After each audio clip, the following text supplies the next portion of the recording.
Hello, my name is Ed Shahady, Dr. Ed Shahady. We're here at the Cardiometabolic Risk Summit in Las Vegas. And with me is Dr. John Anderson. He's famous for a lot of things. He's an internist who does a lot with diabetes and cardiometabolic syndrome in Tennessee. He's also past president of the American Diabetes Association, the first primary care doctor to do that. So welcome, John. We're glad to have you here with us. Thank you for having me here, Ed. Very good. Well, John, you're going to do a couple talks on diabetes, and maybe I could focus like, what do I do? I've got a patient, and I just made the diagnosis of diabetes, or A1C is a little bit over 6.5, what have you, and I want to start them on a medicine. Because I think the ADA sort of says one thing, and ACE says another, so what do I start with? Well, that's a great question. You know, I think the diagnostic criteria of having a hemoglobin A1C of 6.5 or greater on two separate occasions has really allowed primary care doctors to, I think, uncover type 2 diabetes a little earlier, because we know that the first defect is that postprandial defect. And I've had a lot of patients at a fasting glucose of 108, 109, A1C is 6.7. Yeah. And we just can't do glucose tolerance tests in the 89 million people, 86 million people with pre-diabetes. So I think that the A1C has been useful. And then the question is, what do you do? Well, almost every single guideline starts with lifestyle intervention and that type of thing, plus or minus the addition of metformin. So I think anytime you have a patient who is a new onset type 2, you can feel justified in doing both at the same time. Starting metformin and then intervening in lifestyle. It's interesting. I just had Julia, who came back to my office this week. She was pre-diabetic. 6.2, 6.3, got nothing to do. 6.6, the diagnosis of diabetes. She saw me this week after being on metformin at 500 BID. 4 months later, she has lost 50 pounds.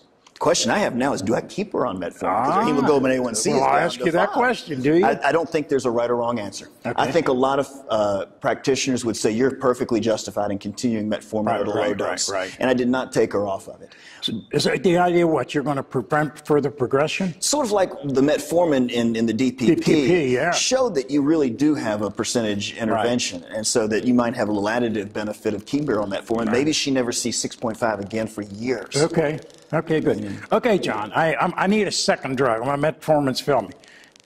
Can we still use sulfonylureas? Because, you know, I worry about hypoglycemia and weight gain. So what do you think? I think we can still use them. And, of course, in Asia and some of these countries where cost is the primary driver, absolutely use them. The problem is when I talk to primary care physicians, I'll have a show of hands. Who here uses sulfonylureas? And the hands will go up, and they'll say, who here uses sulfonylureas reluctantly? And the hands go right back up. And if you look at my sulfonylurea prescribing, I can tell you exactly where it is. It's the people for whom sulfonylureas are probably the least appropriate medications. That is the Medicare patients where they're on 10 medications and cost is of paramount importance. But that's the population, some of whom are at the most risk, as you said, for hypoglycemia and adverse events. So I think as we see newer medications coming along, if we could neutralize that cost issue, I would stay away from sulfonylureas. Okay, excellent. So it's cost is one of the main drivers. I quite honestly think, well, it's got good efficacy too, but I think what drives the use of sulfonylureas is cost. Okay, so now let's go to which would be the third agent. We've got some orals, we've got some injectables. How do you make your choice, and what do you choose? I think that's where that ADA EAS deposition paper in 2012 really is helpful. It's like, who's sitting in front of you? You know, I'm going to give a little talk today about the heterogeneity of type 2 diabetes. No one person with type 2 diabetes looks like the other one. So who's sitting in front of you? First of all, how much efficacy do you need? Do you need to get somebody from 7.3 down to goal, or do you need somebody who's at 8.5? What about the person who's at 9.5? You know, so you have to know the relative potency of the agents that you want to think about selecting.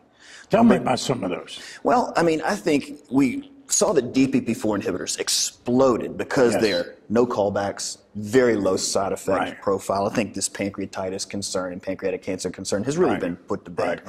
But the efficacy, 0.6, 0.7%, maybe 0.8 in some patients. And I think we saw a lot of these used in patients for whom it was inappropriate, where there was no chance of getting down to target goal. So again, for modest reduction. Yeah, used for a lot of people because the bad news about the glitazones, rosiglitazone pio, And those are two different, completely different agents. Yes. And I think that the TZD still have a good usefulness in the right patient, understanding the risks and the side effect profile. But then you've got DPP-4 inhibitors, and then you have sulfonylureas, fairly efficacious. You have TZDs, but it's the newer players, the GLP-1 receptor agonists, and now the SGLT2 inhibitors. I was asked at a conference, when is the ADA-EASD going to include SGLT2 inhibitors into that position paper? And it's like, maybe no time soon, because it took so long to put that together. However, AACE is going to put SGLT2s. Right. Those two agents have the unique ability for the non-glycemic benefits of weight reduction, the non-glycemic benefits of lowered systolic blood pressure, in addition to pretty good efficacy. Right. And we know that looking at the SGLT2 inhibitors, if you start with an A1C of 8%, you can get a 0.8, 0.9% A1C reduction. Right. You look at some of the GLP-1 receptor agonists, and a new one was just approved in the last week or two by the FDA. You're talking 1.1, 1.3, 1.4, and of course, the higher the starting A1C, the more efficacy you get from these agents. So I think those have become very attractive. But the GLP-1s also, you've got to talk about the nausea and the GI side effects. You've got to talk about an injectable. And a lot of that injectable sort of, oh no, I don't want to do an injection. I'm going to tell you, some of that's provider driven too. Absolutely. I think providers underestimate what patients are willing to do if given the right motivation and demonstration of the But don't you think also, John, the provider, if I'm going to be a GLP-1 receptor agonist, that's going to take a little bit more educational time. It is. Whereas if I want to give an SGLT2, not going to be as much time on my part. Talking about, here's a pill, here's a few side effects, let's see what it does. I absolutely agree with you. And in fact, I think that's the exenatide once weekly, even despite the fact that it had great efficacy data and some nuisance side effect bumps. It really had a slow market uptick because of that multi-dose kit that you had to assemble. Took a lot of time for in-office teaching. Whereas the SGLT2, while it has some nuisance side effects with mycotic infections, really is easy because you're not going to get a lot of callbacks. And it's here's a sample, here's a pill, once in the morning. Very simple to be done. Tell me, talk about the mycotic infections. Have you seen that as an issue? Many of your patients get I have not seen many. The phase 3 trials, if you look across all three we're talking about probably vaginitis in women mostly. That's exactly, women much higher than men, and of the men who do get it in that 4% range, more in the uncircumcised than circumcised. And women who have had a history of mycotic infections are going to have a greater risk of that in the future. But, it's still only around 10 or 11%. And if you look at the data, 78% of the women who get a mycotic infection from SGLT2 inhibitors will only get one. So if you get a woman who has recurrent manilial vaginitis or perineal irritation, well, then maybe you need to pick another agent. I had one lady who came in, she had Meniere's disease, so she could not tolerate nausea. She had tried liraglutide, had failed miserably because of the nausea and the vomiting, and she was overweight. She needed some potency. She had a yeast infection when I saw her being treated by her GYN. I said, look, you've had these before. You're going to be at increased risk, but she took it. I've heard nothing back. She's lost weight. She's had great A1C reductions on this medicine. So I would just say, look, don't be afraid to use these medications, but make sure your patient is aware of what the expectations are. And used to share, I've had people that get the vaginitis, but they treat it. They're diabetic, so they're higher risk for vaginitis anyway. Absolutely. Some of these are so used to recurrent vaginitis. And of course, when they've got A1Cs at 8.5, if you can get them down to an A1C of 7 or 7.2, absolutely, and get some nice weight loss, and you're going to probably reduce the risk for the vaginitis. Well, let's go back to GLP-1 receptor agonist because they haven't caught on. No, they haven't caught on. So you think it's mainly the nausea, the cost, the injection? What do you think? Every bit of what you just said. I think it's cost, and I think that initially these products were difficult to get covered, and I think that now, if you had a bad experience getting them covered, here you are 4 years later and you're still not using them when in fact you have much better copay coverage for certain patients. Time in office teaching for injectables, time for dealing with the nausea. But I think the difference between them and SGLT2 inhibitors, there's a couple of things. One is that the efficacy, pound for pound, whether it's one of the once a days, whether it's a once a week that's going on the market, and they all have various levels of side effects. Efficacy is a little more potent. Now, the other thing is when you're losing 280 kilocalories a day through your urine, almost everyone loses some weight with an SGLT2 inhibitor. But with the GLP-1 receptor agonist, there's about 25% of the patients who have a robust weight loss. Yes, yes. And that one of the questions we've always had is, how do you predict that? How can you tell the patient who may be the one that really has that super weight loss? And it'd be really nice to be able to stratify those patients because it'd help you make decisions. Sure. But we do have some once-a-week agents that are going to be a lot easier for in-office teaching, and I'm hoping that whole GLP-1 receptor class climbs and grows. Well, you know, one of the things that's attractive to me in the incretin class is the maybe beta cell survival. You think there's anything to that? Well, I think they've looked at these studies in mice and rats and those types of things and thought, well, you know, we're going to have beta cell proliferation and increased beta cell mass.